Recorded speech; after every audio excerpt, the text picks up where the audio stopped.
The next case set for argument is Susanne Cordes, individually and as administratrix of the estate of Edward Cordes Sr. versus Associates of Internal Medicine, Tri-State Medical Group, and Dr. Anne Marie Ray. The facts are that Edward Cordes was seen in the emergency room in April of 2007. Physicians suspected he had suffered a transient ischemic attack, or TIA, and he was prescribed Plavix and told to follow up with his primary care physician. In June of 2007, Mr. Cordes was seen by Dr. Ray of Tri-State Medical Group. She directed him to discontinue Plavix and concluded that he had not suffered a TIA. On August 17 of 2007, Mr. Cordes suffered a stroke and he died 2 days later. Susanne Cordes, the estate administrator, filed suit on Mr. Cordes' behalf against his medical providers alleging malpractice. She averred particularly that Dr. Ray misdiagnosed Mr. Cordes' condition and put him at an increased risk of harm by discontinuing his medication. During jury selection, Ms. Cordes objected to the seating of 2 jurors, RM and CK. RM was seated even though he worked for Heritage Valley Health System, the same company that owned Tri-State Medical Group, Dr. Ray's employer. CK was seated even though CK's parents were patients of Dr. Ray. Another juror, SS, was seated without objection. However, after the start of the trial, it became known that SS's wife was one of Dr. Ray's patients. The trial court refused to dismiss SS and the trial continued.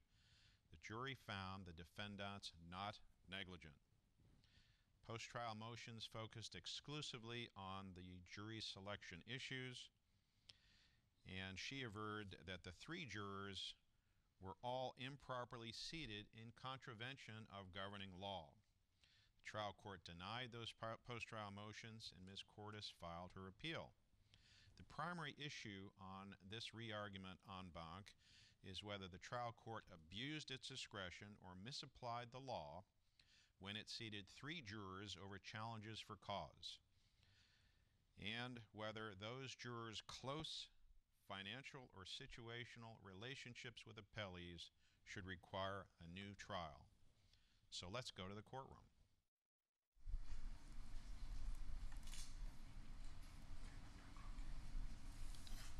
May it please the court, my name is Michael Murphy. I represent the plaintiff appellant, the estate of Edward Cordes. I would respectfully request to reserve 2 minutes for true rebuttal. Thank you, Your Honor. Okay, If needed. we're good.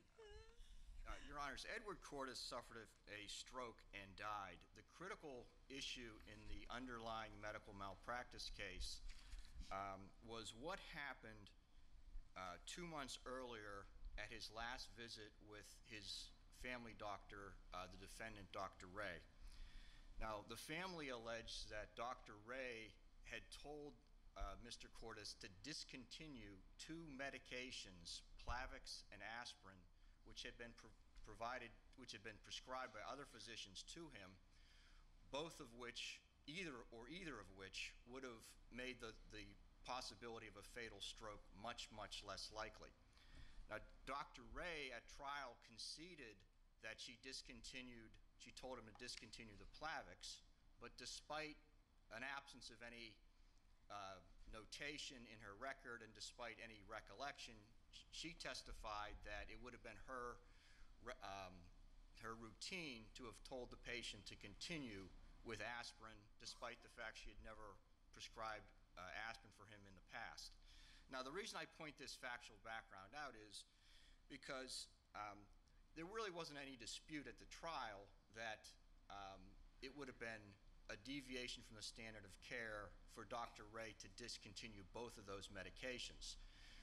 But the point is, this was a critical credibility determination that had to be decided by the jury, the credibility of Dr. Ray's testimony concerning what her routine, her pattern would have been. And as you all know, this dispute was heard before a panel which included 3 jurors who had some relationship with Dr. Ray prior to the trial, each of whom were seated over our objections, over our motions to strike for cause. Do you think there's a difference between RM and CK and SS in terms of the financial, which may or may not have been known to him or her, but the close family relations with relatives of CK and SS? This panel would not have to make a determination that all 3 were violative if they find that CK and SS were violative. Well, Your Honor, I think all 3 are violative. I think there's no question about it. And I agree 100% with the dissent that Judge Wecht wrote in the panel below. But I would also point out that in addition to that, I think the decision, the McHugh case, which President Judge Stevens was on the panel, compelled that result with respect to all 3. There's the defendant and I think the panel below and the trial judge, I think, interpreted McHugh to be a case that really only talked about the employees of the defendant. But, I mean, if you read that case, I mean, it goes way beyond that, and it really provides a roadmap for what the trial judge and what all trial judges should do in this type of situation. And McHugh case made it absolutely clear, just as Judge Wecht did, that there's really a distinction without a difference when you're talking about at least family members who are one step removed from what everybody, I think, would recognize is grounds to strike for cause of a juror. And if you just go to and if you read McHugh, the only way you're closer is if you're the patient. That's correct, Your Honor. But if you read McHugh, McHugh made it absolutely clear. They talked about the panel array, and they said even after the plaintiff in that case had used his peremptory strikes to strike 3 of the direct employees of Procter & Gamble in that case, the court explicitly stated that there was still 5 members, and they drew no distinction between those members who had some direct relationship to Procter & Gamble in that case and those members of the panel of the jury array who had a relationship with Procter & Gamble through a spouse or through a family member. And I'm sure President Judge Stevens recalls, the court pointed out that even if you looked at some of the jury members, they had been either themselves or their family members had received medical treatment from some of the medical witnesses that Procter & Gamble had called during the trial.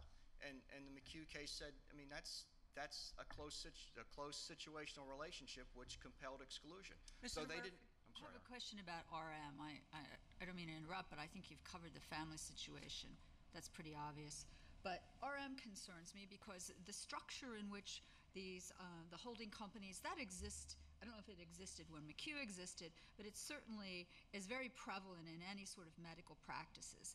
And RM worked for the landlord, and he was a property manager. So explain to me how McHugh would pull him in as one who should have been discharged. Well, Your Honor, I'm sorry, Your Honor. It's very critical to read the answers that juror RM gave. I mean, he was concerned about a financial impact. Right.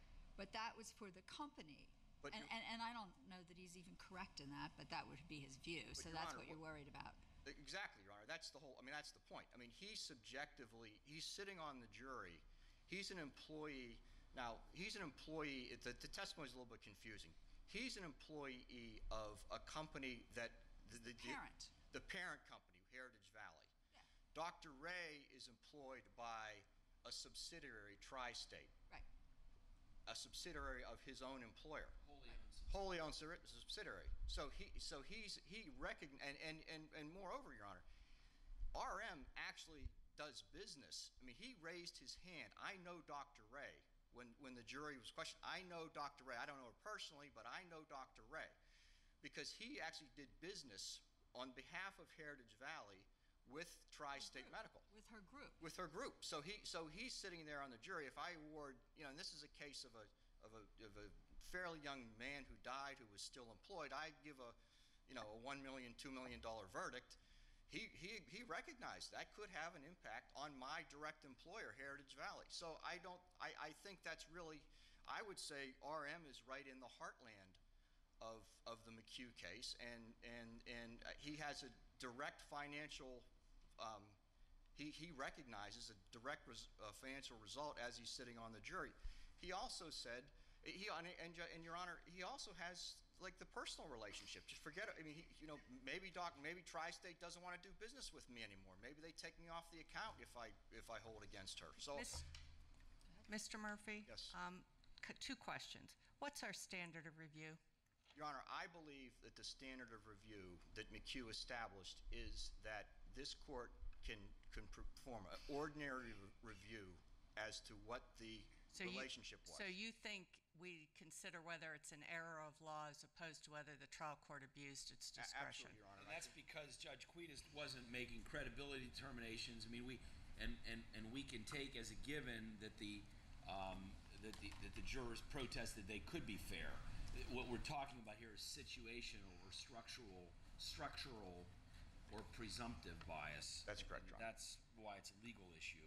And second question that maybe Judge Wecht will answer is SS, the relationship that you claim prejudiced SS was not revealed until after the jury was impaneled, as opposed to CK and RM, their biases that you allege were revealed during voir dire. Is that correct? That's correct, Your Honor. Does that change our analysis since SS had already been impaneled, as opposed to something that could have been done before the jury was sworn in? Judge, I don't believe it does. I think it's the same. I think it's the same relationship. I mean, we have to take SS at his word that he had just coincidentally found out. And to Dr. Ray's credit, she came forward and said, "Listen, I recognize that juror has a family member that's being treated with me." But I mean, I would point out that makes it. I mean, that makes it even more problematic for the jurors. I mean, because Dr. Ray, even if you don't tell Dr. Ray that your parent or your spouse is treating there, Dr. Ray still, is aware of that fact. So, does that answer your question, Your Honor? Yeah, I'm not sure I know what the answer is. Well, I don't believe it changes the analysis. I mean, I don't believe... Same analysis would apply even though he had already been impaneled. I believe so, Your Honor, because Judge Quedas, as opposed to the Roach case, which I'm going to talk about briefly, I mean, Judge Quedas had the opportunity to strike him for cause, albeit it would have been 2 or 3 days into the trial, but I think the analysis is the same. Was there an alternate juror that could have taken SS's place? Absolutely, Your Honor. So I believe it's the same ordinary review, and Judge Quedas could have prevented the problem, without the case going to trial. Thank you. Your Honors, I just want to briefly just touch on a couple of the cases that were raised and just make a comment.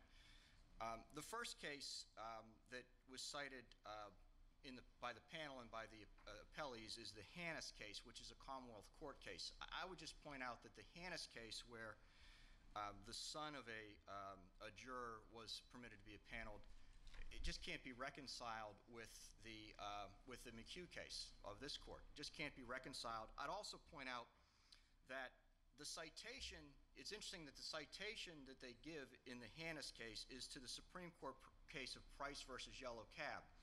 If you read Price versus Yellow Cab, it has nothing to do with striking a juror. What it actually has to do with is the court said there was not an abuse of discretion for the trial court to extensively voir dire jurors for this very reason, that to uncover biases that the jurors had. And just if I could just finish briefly, I'll go into my time. The Roach case was an Illinois case that was cited by the panel and by the defendant. I think what's interesting about the Roach case is the juror did not reveal his relationship during the trial. So the court in Roach was looking at a situation where the trial had been concluded, and somehow, it's not really clear, but somehow it became known that the juror had, his wife potentially could have been treating with the family doctor, so the defendant doctor. So the the case was over. I think the panel in Illinois could have reasonably said, you know, if the juror says it wasn't important enough to bring it to anybody's attention, and he rendered his verdict thinking nobody knew he had a family member that was treating with the defendant doctor, I think, you know, that's a distinction that, you know, maybe, you know, reduces the force of that case in applicability to here. I just point out to say, just finally, I would just say that, you know, either under McHugh or under definition of what a fair trial is, the jury in this case reached a critical credibility determination when 25% of the jurors had a relationship with Dr. Ray. And I'd request that the case be reversed in a new trial order.